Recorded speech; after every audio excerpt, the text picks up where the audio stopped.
Good evening, everyone. We are going to Marilake together with the XADV group. Telma, say hi to my vlog. Ayan, pakita mo sa mga ano mo kababayan mo. Alright. Ang call time namin doon is 7:30 to 8 p.m. Oh, matraffic ngayon, oh. Itong oras talaga matraffic. Check tires 31-36. Let's go to Buso-Buso. Yee! Oh, tagal-tagal na rin ako hindi nakapunta ng Marilake sa gabi, ah. Lord, gabayan niyo po kami. Huwag niyo po kami pababayaan. Lahat kami po, mga 18 kami lahat sa grupo ng Honda XADV. So at this hour pa naman, sobrang traffic dito sa may Masinag. Diyos ko Lord. Actually, alas 8 pa yung labas eh. Pero pwede ka naman magtambay dun. Nagbi-blink na naman tong aking susi. Kahit nasa leeg ko na yung susi ko. Kasi according to Honda, normal daw. O dalawang Honda na yung nagsabi sa akin mga parts, ha. Kaya kung bibilhin nyo tong aking motor, kung ibenta ko man to, alam nyo na, Huwag na kayo magreklamo kung sa tingin nyo na nagbi-blink yung susi niya. Ito yung going to Antipolo. O, di ba? Matraffic talaga. Hindi siya biro na matraffic. Grabe, napagod ako kahapon sa shoot. Wala na, matanda. Ramdam ko na yung katandaan ko talaga. I'm old na. Kung ganito ka-traffic at dire-diretso naman, so okay lang. Malamig kaya ngayon? Parang hindi naman eh. Mainit eh. So hindi na ako nag-jacket. Malaking tulong yung nilagyan ko ng ng added foam sa ilalim sa likod ko. Ang laking tulong niya sa, lalo pag may back problem ka. Ang laking tulong niya kasi yun eh, parang hindi naman siya memory foam, parang gel foam siya. Nilagay ko sa likod. Malaking tulong siya mga parts. So ina-atras ko sarili ko. Malaking tulong siya. Hindi ko ramdam yung sakit ng likod or sakit ng puwet ko. Hindi stress yung aking coccyx bone. Ano yung coccyx bone? Yung nasa gitna ng ating puwet, may bone niya na matulis eh. Diyan ako may problema. Sabi ng doktor sa akin, i-scrape daw. Hindi daw ma-scrape yan, pero kasi nagkaroon siya ng kalus. Nagkaroon siya ng kaluses, kaya pag umuupo ako sa upuan, nakatagilid ako. Kaya hindi ako pwedeng mag-straight na upo all the time, kaya nakaslant ako lagi. Yan lang yung ilaw ko. Kung titinan nyo sa video, mukhang malakas, di ba? Kasi naka-enhance yung ating video eh. Pero kung titinan ko sa point of view ko, hindi siya ganun malakas. Sakto lang na makakita ako. So ang meet up natin is Buso-Buso Shell. Ang ganda nga dito sa Buso-Buso, may Jollibee na eh. Isipin mo, sa layo ng lugar nito, nagkaroon na sila ng Jollibee. So lahat ng mga taga Rizal, Tanay, pwede na pumunta rito, mag-strolling, mag-Jollibee. Malaking bagay yung Jollibee dito, ha. Sana may Chowking na rin dapat para at least kompleto na talaga sa Ricardo. Saka KFC. We're here. Nakita ko na yung Jollibee. Oh, may Dunkin Donuts na rin. Oh, welcome to Buso-Buso. May Dunkin Cafe Una. Oh, may ba? Saya-saya ng peg. Hello, boss! Kumusta? Long time no. Tumuli ka. Hindi, kita mo nag-crisis eh. Kaya ayun. Si Bernard, si Alfred. Hey bro. Hi. Ano Brad, kumusta ka na? Ayos lang. Saan ka magaling? Bulacan ka magaling? Ito na kami.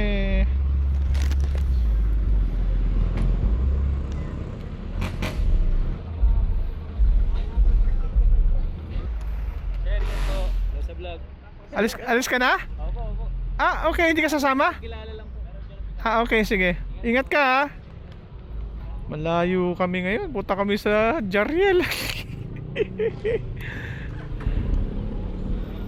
Jariel's Peak. Diyos ko. Oh, so grouping success. Okay. Okay, we're good. Yee! Grabe, Jariel, sa gabi. Ano ba yan? Naisip ng manager namin. First time ko mag-Jariel ganitong oras. Naka-jacket ako. Ayun o, naka-rain mode jacket kasi alam ko malamig.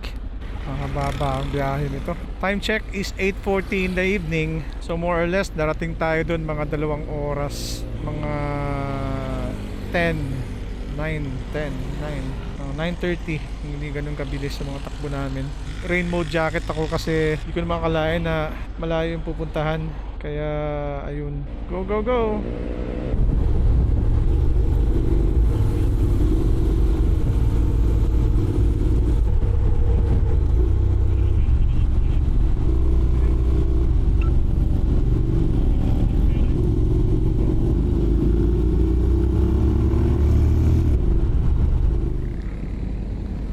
Let's go, let's go.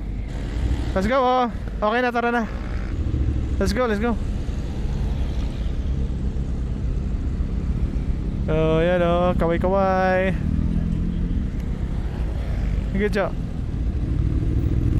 Hey!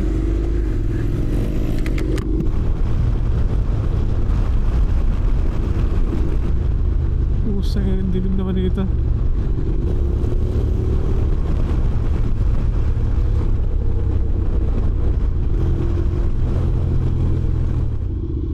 Checkpoint tayo lahat. Ramdam nyo ba yung lamig? Kanina, sarap no? Anong ginagawa nila? Bakit tayo pinahinto? Okay, yung windmill. Yung yung parang propeller. Sir, pasensya na po ah. Okay lang po. Sige lang po, sir. Dalawa lang po, nandiyan na. Nandyan na. Mga isang oras pa. Wala na. Alam ko mga isang oras pa eh. Kakaway niyan. Medyo palikulan po kasi pag ganun. Okay, sige. May panta po kayo, sir? Ha? May panta po. Oo. Wala kami magawa sa buhay eh, kaya ganyan kami. Kaya Dali naman, sir. mga Pwede kami tumulong. try mo kargahin yan, no? Napakabigat yan. Nasa likod, lalaki ng katawan nyo, no? Oo nga, para may silbi. Kailan ba magkaroon ng windmill dito? Matagal na? Malapit na? Bago pa, sa tanay naman po ang nito, ang deliver nung Pero may nailagay na, no? Meron na. Una po. Okay, good. Bali, pinipilit nila magbuo ng isa, pero ang turbine po, isa pala. Turbine. Sir, dalawa po yan ha. Magkasunod naman po yan. Oo nga, no? Malaki nga. Malaki nga. Ayan, oh. Oo nga, ang katawan niya. Laki pala talaga, no? Windmill. Laki, oh. Kasi magkakaroon ng windmill dito, eh. Ay! Patay tayo lahat pag Grabe, nakakatakot. Uy, pusa yun, hindi nga natakot yung isa, oh.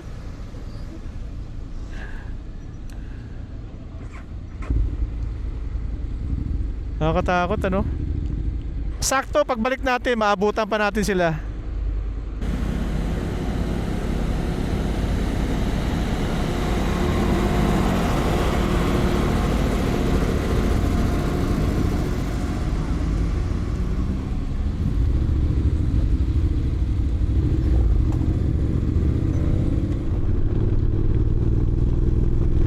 Time is it? 9:34. And as usual, nagbi-blink na naman yung aking susi.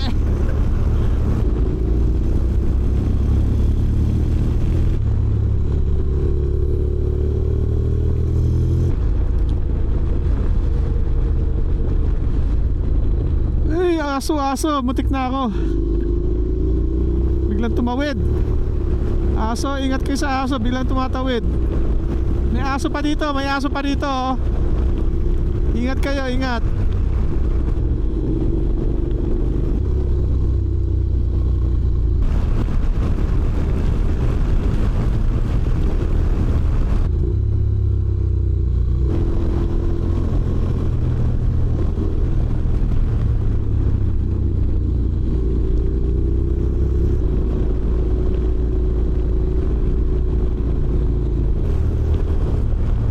oh.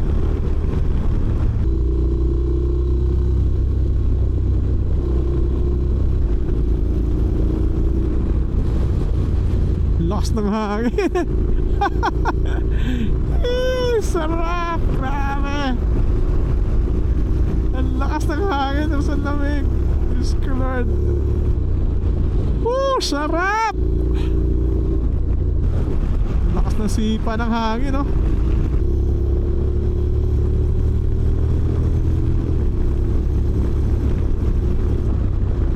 Ayan na, fog na, fog.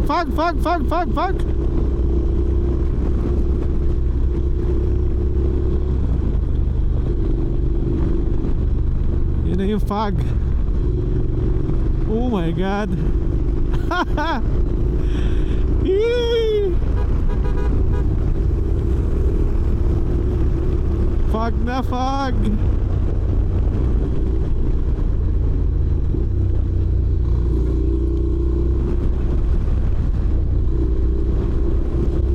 Oh my God, grabe. Lamig! Kilometer 90! Yeah!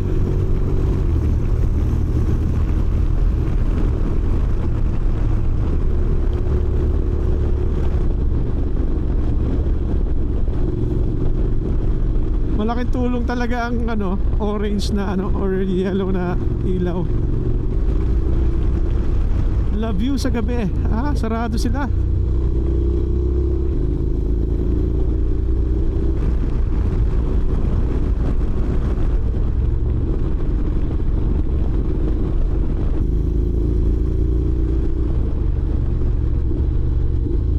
May dragon sa taas, oh.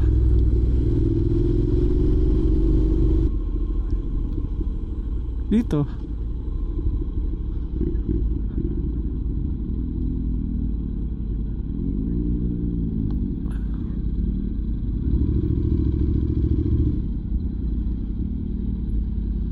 Saan ba yung Marquez? Sorry, saan yung Marquez? Tara. Dun. Ang sarap, no? Sarap ng ride. Oo. Masarap pala gamitin ng pag raincoat ang gamit mo, hindi ka maglalamig eh.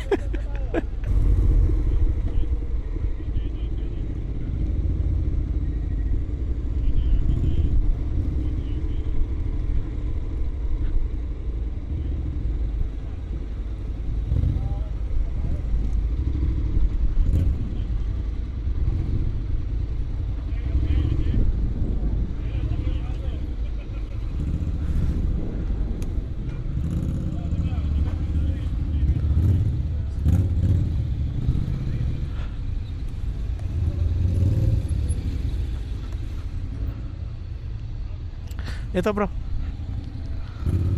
Ayoko na i-center stand. Tabingi eh. Okay na yan. Huwag na mag-center stand.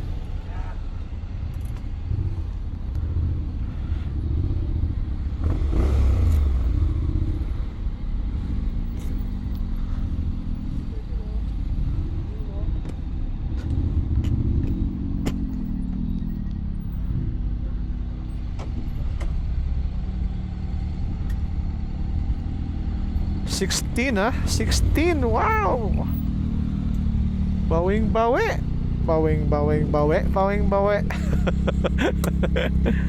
Center stand mo pa ba? Wag na.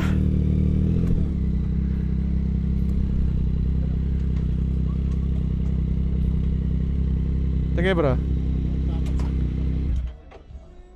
Hindi babagsak yan. Babagsak ba? Hindi naman yata.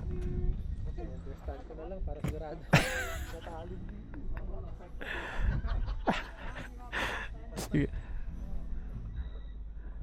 Kaya mo bumagsak. Dami naman kakarga eh. Sige na nga. Ayan, okay lang. Kasi pababa. Ang problema mamaya. Yan. Video pero ka-steady lang eh. Parang picture lang eh.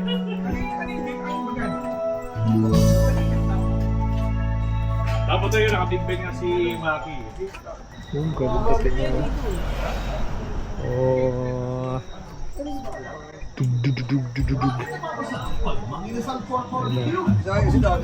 May malaking tulong yung orange na yan, nilagay ko dyan. Ano ba sticker ba? Dila. Oh, sticker lang yan bro. Para siyang PPF Oo. na pinalagay ko. Meron pa nga ako ang sobra niyan eh. Malaking bagay kasi dilaw din. Shopee? Hindi. Shopee. Malaking bagay siya bro kasi dilaw din ng takbo. Pero malakas naman kahit paano. Kasi sa akin dati, yung natatanggal, Ah, mayroon na siyang pandikit. Pero pag kinakarwas, natatanggal. Kahit anong bilis, hindi naman na sa nung... oh, pero hassle lang pag nagpalinis ka. Hindi naman. Ah, okay. Kaya lang nagulat lang ako sa ito, sticker. Sticker siya. Maganda rin, di ba? Tsaka protection din pag mga bato pa to. Kaya yan, pinalagay. Pati yung scooter ko, pinalagyan ko rin. Saan ba tayo? Kuya RJ. Kuya RJ. Brad? Gutom na ako eh. Ayan, mukhang sarap nga ako. Sarap, masarap. Oh, di ba? Sarap, bro. Pero di ba masyadong maraming taba? Okay lang yun. Minsan lang. Magkakasebo tayo pagbalik eh. Yan, oh. Yan. Jariel. Ew, grabe ang lamig. Ang lamig. Lamig grabe. Lamig grabe. Kailan tayo ng gabi rito? Ilan sa tingin mo? Ilang degree to? Ay, pwede naman Mga 16, no? 16? Pwede naman makita ko dito. 16 ba o 17? Parang aircon na 16 eh. Ew, no? Thank you. Uy! Uy, mukhang masarap. Saan yung charity na natin mo?